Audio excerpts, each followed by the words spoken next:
Bombazo. Trump queda expuesto por republicanos del Congreso. Así es, señores, Donald Trump acaba de quedar completamente expuesto y sin apoyo, incluso entre republicanos. Varios legisladores, incluyendo a figuras claves como Ron Paul, como Mike Turner, hablaron sin rodeos, dejando al descubierto las contradicciones y lo que muchos consideran la verdadera motivación de Trump. Una estrategia militar encubierta que tiene un objetivo claro: el petróleo. Ese Donald Trump que antes presumía tener al Congreso comiendo de su mano, al parecer ya no existe. Ahora mismo, el máximo comandante en jefe, el mismo que evitó el servicio militar, está arrastrando a las Fuerzas Armadas de Estados Unidos, a lo que muchos consideran una guerra innecesaria. Ahora, lo más sorprendente de todo esto es que son los mismos republicanos, señores, tanto en la Cámara como en el Senado, los que están alzando la voz. Así es, escucharon bien, republicanos. Pero bueno, quiero que empecemos con dos voces que no son republicanas, luego voy a mostrarles el resto, pero solo con estas dos voces se desmonta por completo esta propaganda, las mentiras con las que Trump intenta justificar esta postura agresiva hacia ese país, hacia Venezuela. Aquí les dejo lo que dijeron. Completely invested in getting Maduro out. We've got 1/4 of the arsenal of the U.S. Navy parked off the coast of Venezuela. Protecting American interests. What is the American interest? Oil? Drugs pouring into this country and killing us? Most drugs do not come through Venezuela. Then why aren't you bombing Mexico? So we closed the southern border, and that did a really good job. Did Joe Biden let in tons and tons and tons? Well, tell that to the families of fentanyl families who have died. No fentanyl comes from Venezuela. It comes from the southern border to the border. Through Mexico. Hold on a second. If your argument that drugs are not coming from Colombia or Venezuela to America. Oh, I am going to argue that no fentanyl is coming from Venezuela. Talk to the DEA. No, you are wrong. And you are lying to the American people. What are we even doing this for? Understand that the vast majority of illegal drugs that come into the United States do not come from Venezuela. They come through Mexico, they come directly from Colombia, they come from other sources. And of course, President Trump just pardoned an actual narco-terrorist and the former president of Honduras. This is not about the drugs, this is about oil. And we need to hear directly from the administration under oath, not just about this strike, which very well could have been a war crime, but also about what the larger goal and what the larger strategy is here. So if you've been listening to Donald Trump lately, you probably think we're at war with Venezuela. I mean, he's dropping bombs on civilian boats off the coast of Venezuela. I mean, he's amassing U.S. troops around Venezuela, and he's threatening a total aerial blockade of the entire country. And under international law, that's an act of war. I don't want to go to war in Venezuela. And that's why, in a bipartisan way, myself and Congressman Massey and Congressman Castro have introduced legislation on the War Powers Resolution, basically to put an end to further aggression by Donald Trump against that country. I don't know why Trump wants to go to war. He says it's about drugs, but this is a guy who just pardoned the former president of Honduras, who's one of the biggest drug traffickers in the world. And he pardoned this guy who's the head of a black market that was bringing fentanyl in from China and bringing it into the streets of the United States. I mean, this is crazy. Look, I don't want to go to war with Venezuela. I don't want to go to war for oil. I don't think you want to go to war in Venezuela. We need to stop it. Ok, amigos, luego de escuchar eso, hay algo que me llamó mucho la atención. Seguramente lo notaron, pero no lo entendieron. Uno de los representantes decía, ¿no? No entiendo por qué Trump quiere una guerra. Pero enseguida menciona guerra por petróleo. Una contradicción típica, ¿no? Cosa de políticos. Pero ahí está la clave. Vamos con estas dos voces republicanas que salieron a hablar sin rodeos, sin dobles mensajes, sin intentar proteger al trumpismo. Claro, ellos sí tuvieron claridad absoluta, ¿no?, para condenar los movimientos del presidente, pero esto es porque ellos son republicanos de la vieja escuela, republicanos que vienen peleando con Trump desde un inicio, ¿no? Aquí tenemos al senador Ron Paul y al representante Mike Turner. los cuales reaccionaron con bastante contundencia. Are you okay with this huge military build-up? I know you don't like the boat attacks, I got that, but this is a huge military build-up. What do you think to that? I think the boat attacks are a prelude to an invasion of Venezuela. I don't like the idea of an offensive war. I like the idea of regime change. It's really one of the things I liked about Donald Trump was that he was against the Iraq war. He was against the war in Libya. He was against the war because often regime change leads to chaos and great expenditures both in lives and in treasure. So I hope that's not what's coming, but it certainly looks like it's a possibility. The President of the United States has said, in his words, a matter of days, there'll likely be strikes on land in Venezuela. Let's get your opinion on that. Are there legal issues there? What sort of oversight role should Congress be playing with that if this were to become an even greater operation? Congress has made it clear, and members of Congress have made it clear that the administration has not provided us with sufficient information as to what the administration is doing to have the support of Congress for any actions inside Venezuela. You know, what's also so concerning here is, as you know, and as you guys have reported, you know, this activity that's happening in the Caribbean where they're hitting these boats, these individuals, if they were captured and tried and convicted, they would be guilty, if they were found guilty, of criminal activity for which they're not subject to capital punishment. They would be put in jail. They wouldn't be subject to capital punishment. These people are being killed, not held and put in prison. So the concern of whether or not the intelligence is accurate, whether we actually know what's happening, who these people are, is very, very concerning when you have the highest bar of the capital punishment is being executed here. Ok, en todos los clips que les mostré, hubo por lo menos 3 menciones directas al petróleo, ¿no? El verdadero objetivo del trumpismo, lo que Donald Trump está buscando desde su primer mandato, ¿no? A ver, eso por lo menos nos puede dejar claro que las operaciones contra los supuestos barcos de droga, sean o no sean barcos de droga, son solo un montaje. Es una excusa y, por cierto, muy conveniente, ¿no?, para preparar una intervención militar. Ahora, quiero dejarles también las palabras del representante que mejor ha explicado todo este teatro del petróleo, y sus comentarios nos van a dejar en evidencia la estrategia completa del trumpismo. The Trump administration's military action around Venezuela is about oil. 25 years ago, President Bush invaded Iraq under false pretenses. He said it was because Iraq had weapons of mass destruction, which they didn't. In reality, it was American oil companies that profited massively off of getting access to Iraqi oil reserves at the cost of thousands of lives, including the lives of young American service members. Now, the Trump administration, I fear, may be about to do the same thing in Venezuela. Recently, the Trump administration has been massing military personnel and resources in the area around Venezuela, including diverting a carrier group, the USS Eisenhower, to the region. There have also been reports of buildups of personnel and equipment at U.S. bases in Puerto Rico, the Virgin Islands, and elsewhere in the Caribbean. And the Trump administration has also been attacking boats in the area, so far killing 80 people. Now, the administration is claiming that it is conducting these attacks in order to prevent illegal drugs from entering the United States. But there are a few things that don't add up. First of all,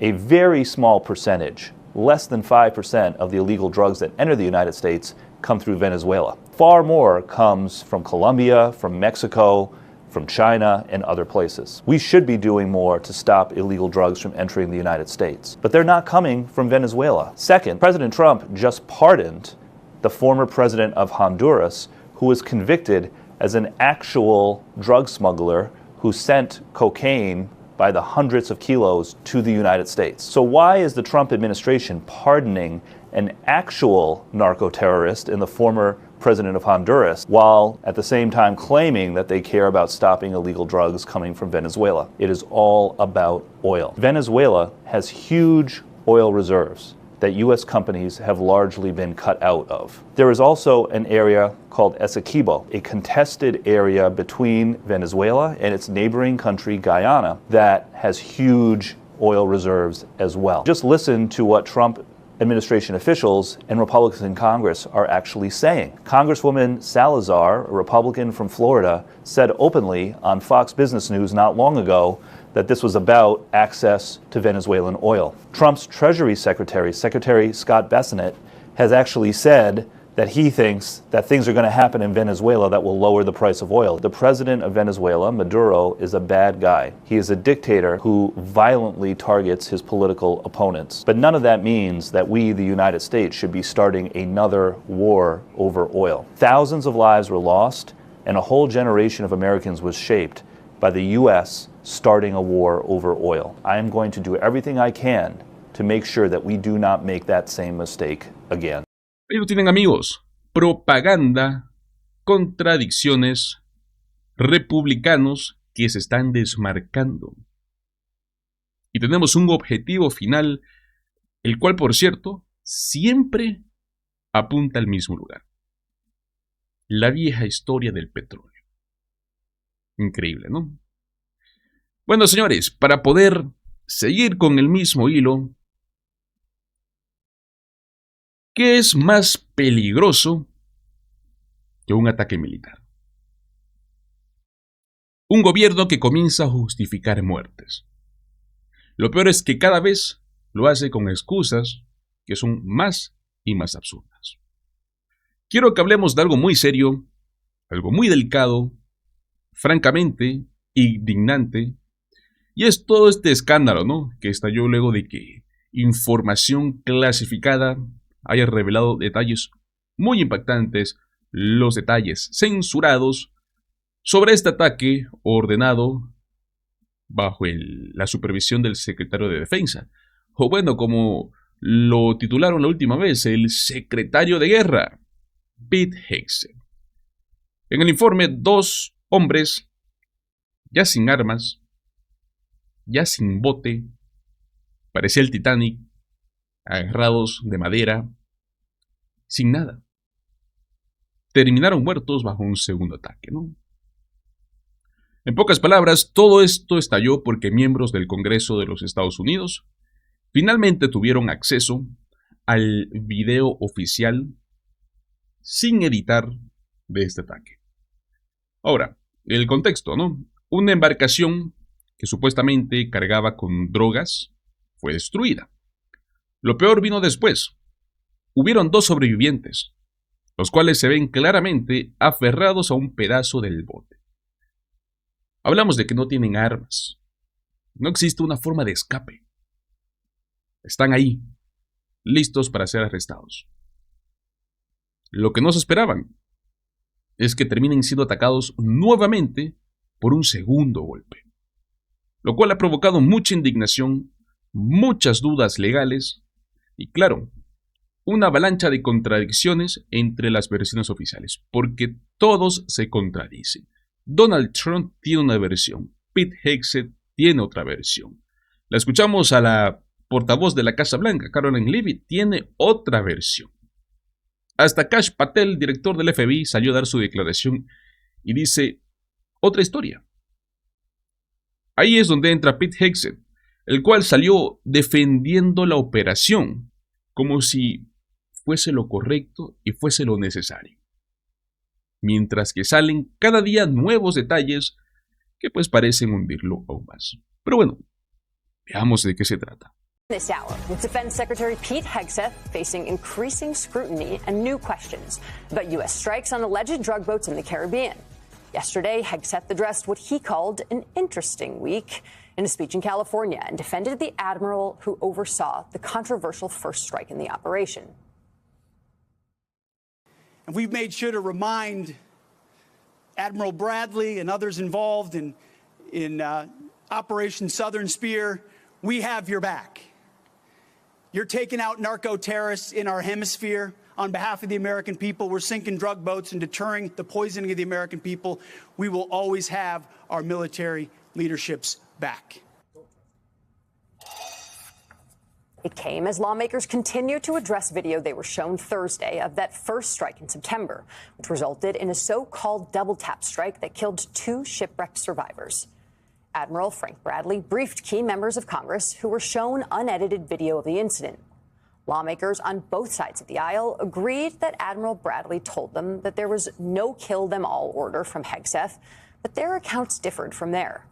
The top Republican on the Senate Intelligence Committee, Arkansas Senator Tom Cotton, defended the operation. I saw 2 survivors trying to flip a boat loaded with drugs down for the United States, back over so they could stay in the fight. If you think these strikes are justified and righteous, as I do, and I want them to continue, then of course the second strike, when you have 2 survivors who are trying to flip their boat back over and continue on their mission, remain in the battle. The top Democrat on the House Intelligence Committee, however, Congressman Jim Himes of Connecticut, called the video troubling and shared details with our colleague Jen Psaki earlier this week. What I saw in that video, and I'm hoping that the American people will have an opportunity to see it and judge for themselves, were 2 individuals whose boat had been incinerated and capsized, clinging for life without any visible means of survival or support.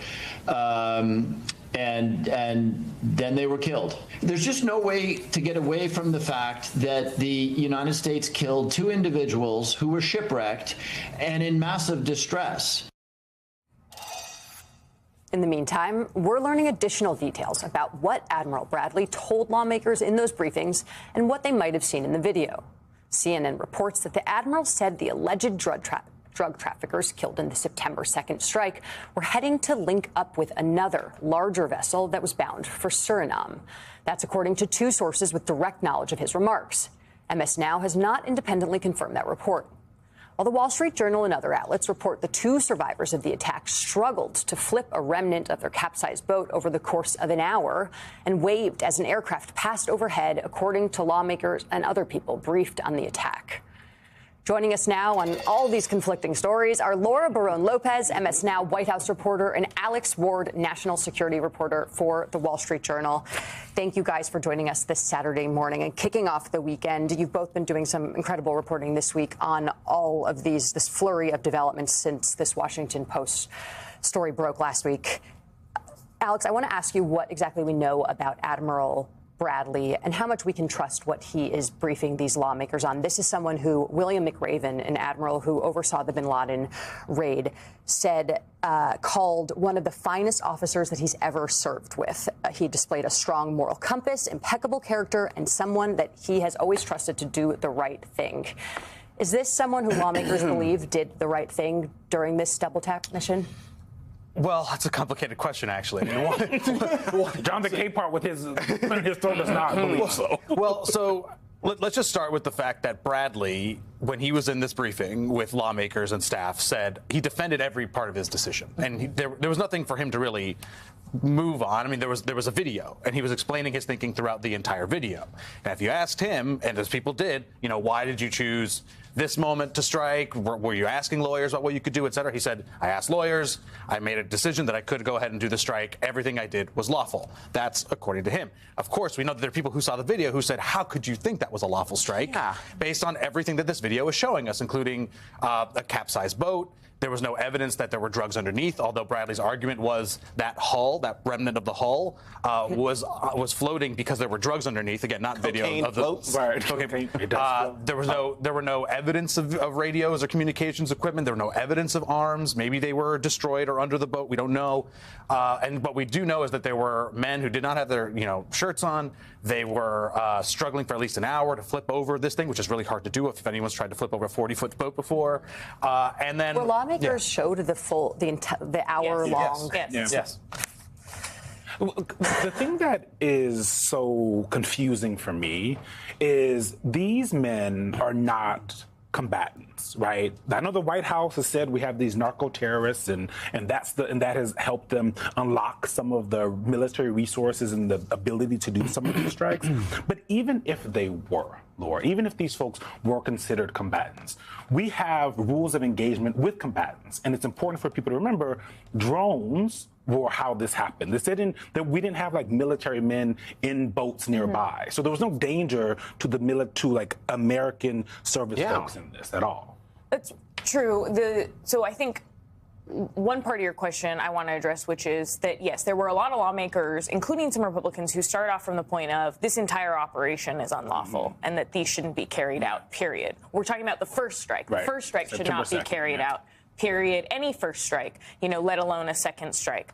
But then you get to the added part that there were 2 survivors that were, according to, the HASC, House Armed Services ranking member who I spoke to, Adam Smith, the Democrat, he's a top Democrat on the committee. He was like, for 48 minutes or so, the men, the 2 survivors are clinging to the half of what's left of the boat, to the back side of it because it's flipped over. And at one point, they start waving towards the end. I mean, he was like, there's no way. He said even Admiral Bradley said to them that he didn't think this boat was ever going to be operable again. Yeah. So at that point, Bradley's justification was essentially what Alex said, which was conceivably there are still drugs there. Conceivably, maybe there are people that they're radioing to or others, their compatriots who are going to come and rescue them and then take the drugs on. But the lawmakers who saw the video said there was no one coming to get them. They were just stranded there. And they just said it just strained belief to think that somehow they were going to, quote, return to the fight, which is the way it was described. And just really quickly, they double tap these 2 guys, but in October there's another strike, and we save 2 people and send them back to their countries. What's the difference? Help me understand the difference, because it's very confusing. Well, Bradley was asked about that by the lawmakers, saying why were there 2 survivors in October that then you repatriated to their home countries? And he said because after the first strike, those survivors were just floating around in the water and were not clinging to the boat, and they were not in the vicinity of the drugs, and so therefore there was no way that they could get the drugs and take them on forward to another vessel or to the United States. I'm sorry, Alex. Reading the stories all week, my mind has been exploding. Listening to this conversation at the table, I'm just like, how is this even possible? To the point, you have 2 survivors in another strike repatriated to their home countries. If this is a war, why aren't they in federal custody? Why does the United States not have them, and why aren't they being asked questions about who they're working for? I mean, so if this is a war, then why isn't the Secretary of War acting like that for real, that this is a war? As you can tell, this story drives me absolutely bananas, and I think that this Admiral Bradley, who everyone had so much faith in going into these hearings, thinking like, this guy is going to tell the truth, this guy is going to be the one to lay everything out, and apparently he did, but it sounds like, and please correct me if I'm wrong, because you are the one who's, both of you, done the reporting. It sounds to me like, look, I'm just following orders. The ultimate order is to kill these people. And so here you have guys floating, they're waving. Initial reports like they were waving for, other people to come and get into the fight. Could they have been waving for help? Here's Bradley's argument that floating boat was floating because of the drugs, and that because it was still floating, half a boat. Fair enough. Floating flotsam. Because they could have conceivably, his argument could have conceivably still floated to land, collected those drugs, and continued to fight. I conceivably could be Santa Claus. But so how is this? I'm trying to understand. I'm not a lawyer, but not if you look to at correct. No, Megyn Kelly says I can't be Santa Claus because Santa Claus is white. Oh children. my God! Anyway, Alex, back to the original thing. You look at the letter of the law and then apply it to everything that's been reported by you and Laura and everyone else has been doing great work on this, and I don't see how any of this is legal unless you stretch the bounds of legality and constitutionality like a rubber band to the point where it's about to break. Well, that's quite an argument that a lot of Democrats and law of war experts will make. I will say one key point of the meeting that I found interesting is Bradley was explaining that when, during those moments of deciding when to do the second strike or not, he spoke to his JAG, his Judge Advocate General, for the military advice. And then he said, after that, I still decided these men were shipwrecks, therefore, these men were not shipwrecks, so therefore I can hit them. But when he was asked, what did your JAG advise? He did not say what the JAG advised. Is this the same JAG? Is this a new JAG? Yes. Thank you, because they fired all of the JAGs. So is this a Trump administration appointed? I don't know JAG? if it's a Trump appointed JAG, but this is Ok, señores, esto nos refleja la estrategia de Pete Hegseth. presentar la operación como una acción heroica, ¿no? Contra el tema de lo que es el narcoterrorismo. Pero cuando el video que vieron los legisladores nos cuenta otra historia, pues todo se vuelve más incómodo, ¿no? Porque, a ver, nada en ese clip, que lógico no lo tenemos, pero es lo que todos ya saben, parece una amenaza real. No hay armas, no hay señales de comunicación, no hay otro bote ahí en la esquina esperándolos. No, señores, solo dos hombres al borde de la muerte. Aún así, Pete Hegseth, el secretario de guerra, defiende que este segundo ataque fue algo racional, fue algo necesario, ¿no? ¿Cuál es el argumento? Que los sobrevivientes podrían volver al combate. Podrían volver a recuperar la droga, imaginen eso. A ver, seamos honestos, ¿cómo diablos alguien vuelve al combate si ni siquiera puede voltear un pedazo de bote después de una hora? O sea, qué excusa, ¿no? El punto más grave es la legalidad, porque aquí es donde la cosa ya nos deja ver no solo lo cuestionable, sino lo preocupante que es. Hay un memo legal que supuestamente permitía estos ataques. ¿Ok? Apareció un memo de la nada. Adivinen, ya se descubrió. Ese memo se escribió al día siguiente del ataque. ¿Entienden? Primero dispararon y luego buscaron legalmente cómo justificarlo, ¿no? ¡Qué ironía! Algunos legisladores, incluyendo republicanos, como lo mostramos al inicio, lo están llamando ejecuciones extrajudiciales. Dígase ustedes. Ahora, lo más alarmante es que el propio almirante de esta operación, que es Bradley, admitió que el bote destruido ya no podía ser utilizado. Él escribió su informe. Él no va a ser el único en caer. O sea que los sobrevivientes no podían volver a ninguna misión. Aún así se decidió atacar otra vez. Ahora, ¿la culpa de quién es? Pete Hegseth, en su comunicado público que hizo, que es, bueno, tampoco es tan público que digamos, no es legal, lo hizo en X, en Twitter, está intentando como que abrazar al almirante, ¿no? Defender esta operación, presentar todo esto como parte de la guerra narcoterrorista. A ver, el problema es que Pete Hegseth, él autorizó la operación. Él aprobó las reglas del ataque. Es más, él impulsó la narrativa que fue lo que permitió que esos ataques se ejecutaran así. Es por ello que está bajo escrutinio. Porque sus justificaciones simplemente no coinciden con la realidad que muestra el video sin editar. Amigos, este caso no solo es un error militar. Esto es una señal muy peligrosa de cómo es que estamos viendo que este gobierno está cruzando líneas legales, líneas morales. Si sucedió esto, ¿qué más puede suceder? Yo les pregunto. El segundo ataque no tiene justificación real. No, señores, no es legal. Es un crimen de guerra. Y las explicaciones por parte de Pete Hegseth, pues bueno, se caen solas. Se caen solas cuando la comparas con los hechos. Así de simple. Pero bueno, ¿qué opinan ustedes? ¿Creen que el gobierno actuó fuera de la ley? ¿Será que Pete Hegseth responderá por ello? ¿O piensan que estas acciones son parte normal de una operación militar?